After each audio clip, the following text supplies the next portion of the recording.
Relativamente ao Estatuto Profissional, no seu artigo 112, a verdade é que, efetivamente, nós ficámos sempre nesta questão da fora da atividade, mas da efetividade. Mas a verdade é que é um pouco dúbio, porque isto também é mais uma daquelas coisas que, por vezes, estão no Estatuto, mas nunca se teve uma regulamentação à altura para se poder aplicar.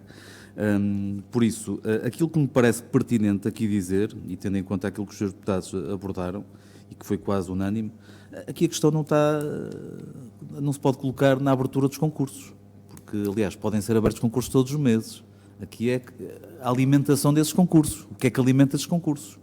Porque já ficou mais que provado que, efetivamente, aliás, foi há pouco tempo aberto mais uma bolsa, que é outro modelo agora que existe, bolsa de recrutamento, que antecede os concursos. Mas nós podemos tentar por várias vias. A questão aqui não é dos concursos ou da ausência de concursos, mas sim da ausência de candidatos a esses concursos. E a questão aqui que se coloca é a razão pela qual não há atratividade na Polícia de Segurança Pública para alimentar esses concursos. Porque quem conhece a instituição sabe bem que há 20 anos atrás ou há 25 anos atrás, para um concurso de 1000 pessoas ou de 1000 polícias, concorriam 30.000 pessoas. Hoje sabemos bem que concorrem 5.000. E desses 5.000, antes do processo de seleção, e que vai levar a que entrem por aqueles 1.000 cerca de 2.000. Depois também estamos aqui a colocar a tónica na qualidade daqueles que entram. Mas isso certamente não será aqui o local certo para fazer essa apreciação. Agora, nós sabemos claramente uma coisa, é que, e aqui já pegando um bocadinho na posição do seu Diretor Nacional, que também, na nossa opinião, tem aqui alguma responsabilidade pelo amparo, de uma forma direta ou indireta, ao Sr. Ministro, é que isto não se resolve por via de alterações à portaria de admissão. Recentemente baixou-se a idade, o critério de idade dos 19 para os 18 e dos 27 para os 30, numa ideia original do seu Diretor Nacional, que o Sr. Ministro acolheu, e percebeu-se claramente no curso, logo, imediatamente a seguir, tivemos ainda menos candidatos, mesmo com essa alteração a essa portaria. A questão aqui, na nossa opinião, e tendo em conta aquilo que tem sido a resposta do Sr. Ministro, que temos alguma dificuldade, efetivamente, de dizer que há aqui uma negociação, o estabelecimento de um contacto que nos permita verter aquilo que são as nossas ideias de uma forma efetiva e concreta. Aliás, nós estamos à espera de uma reunião já solicitada, já agendada, anulada, relativamente ao processo de reestruturação do CEF.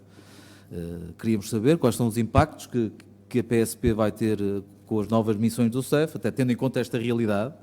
A reunião foi anulada e certamente será agendada quando o processo de reestruturação estiver concluído. O que eu quero dizer com isto é que a abertura do Sr. Ministro não passa tanto por uma negociação efetiva e concreta e de um estabelecimento de um diálogo que possa perceber os nossos argumentos, passa mais, e isto com toda a frontalidade, por uma capacidade evidente de comunicação política, de dizer que não há candidatos porque as dinâmicas sociais estão diferentes. Quer dizer, isto não é muito satisfatório para quem está a levantar uma questão com bastante seriedade e responsabilidade. O Sr. Ministro tem respondido, e o Governo, por via do assistencialismo, da política da caridade, quando falamos de uma instituição e de um conjunto de profissionais que querem ver a sua carreira dignificada. Porque o problema da PSP neste momento, e que traz também a consequência de falta de atratividade, falta de candidatos, envelhecimento da instituição e atropelos ao estatuto profissional, que é um decreto-lei, que deveria ser respeitado enquanto instrumento jurídico e que é desvalorizado, aliás, numa desconsideração, na nossa opinião, pelo próprio local onde foi elaborado. Mas a questão que nós entendemos é que este atropelo que tem sido feito e que tem consequências nefastas para a instituição, para os profissionais e para o cidadão, não pode passar por caridade, não pode passar por assistencialismo, tem que passar por uma melhoria da condição e da componente salarial, parece-me evidente, pela melhoria também do regime de mobilidade, que tem que se perceber que os jovens que concorrem à PSP não são de Lisboa, o grosso modo vêm dos Açores, da Bragança, de Beja, e que não podem também passar aqui 20 anos, que é a média 20, 25 anos, que se traduz também numa penosidade salarial, de despesas.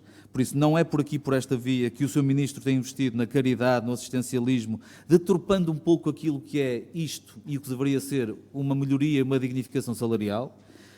E tem sido por aqui que o Sr. Ministro tem respondido.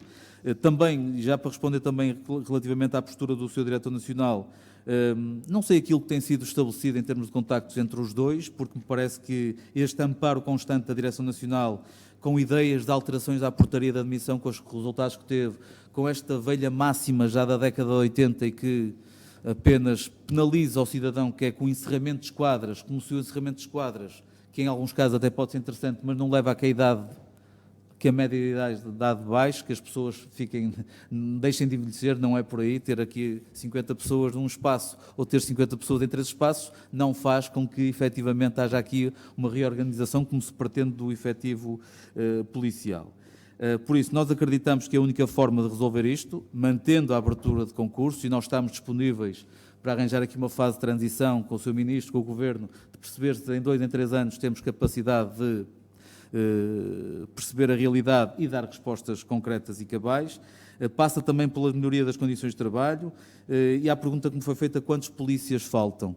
Não sabemos, porque e também respondendo um pouco a outra consideração que foi aqui deixada, desde 2015 sabemos uma coisa, é que havia normas transitórias que também não foram cumpridas, ou seja, para que o Estatuto fosse aplicado na sua gênese de 55 e 36, era importante que fosse cumprido o Estatuto desde 2015 até 2020, que dizia até 800 devem sair para que em 2020 haja o equilíbrio necessário e fosse cumprido o Estatuto na sua plenitude. A verdade é que o Governo anterior nunca cumpriu os 800. E como nunca cumpriu os 800, agora dá-se o caso de não termos o quadro ideal para poder aplicar o próprio Estatuto. Ou seja, o Estatuto foi blindado e beliscado também na sua componente de norma transitória. Por isso, juntando isto tudo, percebe-se a realidade a que chegamos em 2020, 2021. Por isso, responder quantos polícias são necessários, não sabemos. Não sabemos porque aquilo que nós temos dito, e o Sr. Ministro se sente um pouco incomodado, às vezes referindo sempre a questão da Europa e do rácio, é que a verdade é que dos 20 mil polícias era importante os seus deputados saberem quantos é que estão ao serviço. E quando digo serviço, é serviço a responder às solicitações das populações. É preciso perceber quantos é que estão nas polícias municipais do Porto de Lisboa, é preciso perceber quantos é que estão na Unidade Especial de Polícia, é preciso perceber quantos é que estão na investigação criminal, é preciso perceber quantos é que estão de acidentes de serviço e baixas médicas prolongadas com doenças oncológicas e outras, fruto deste envelhecimento efetivo. E depois de fazermos estas contas todas, temos que perceber qual é a realidade com que lidamos todos os dias. E se queremos continuar neste paradigma de envelhecer ainda mais, trazer mais doenças profissionais, não temos higiene e segurança no trabalho ainda aprovada. Por isso isto também está tudo um bocadinho difícil de concretizar.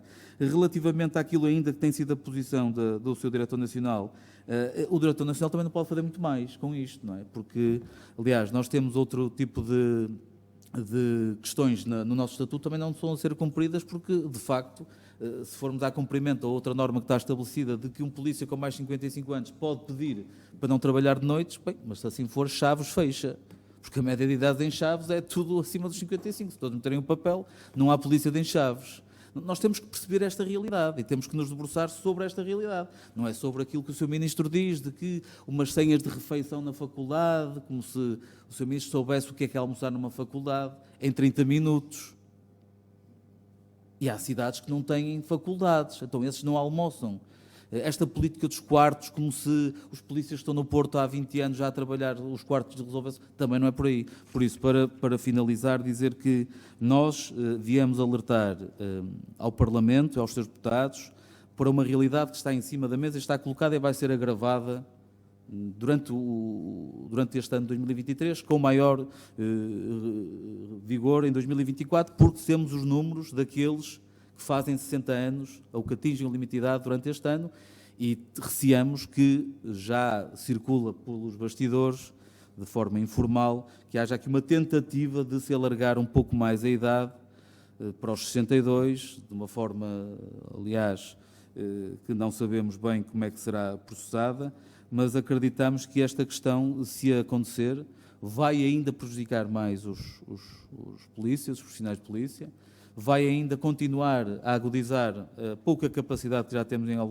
alguns locais do país para responder às exigências, e nunca nos podemos esquecer de uma coisa, é que aquilo que é a realidade social, a intervenção, o contexto onde os polícias trabalham hoje, é totalmente diferente daquilo que era a realidade social há 20 anos atrás. Não estou aqui a dizer que isto é uma cambada de bandidos, não é isso que eu estou a dizer que as próprias ocorrências policiais necessitam de uma agilidade, quer emocional, quer psicológica, quer física, de alguma destreza, que não temos com o envelhecimento do efetivo. E permitam-me só, para concluir mesmo, e peço desculpa por estes segundos, dizer que eu creio que a relação do cidadão com o Estado, no caso de um cidadão-polícia, que não deve ser um cidadão com menos direitos, poderá ter as suas especificidades e os seus deveres, mas não deve ter menos direitos. E a pior forma que tem do poder político, do governo, dos responsáveis políticos, tratar um profissional com quem estabeleceu um contrato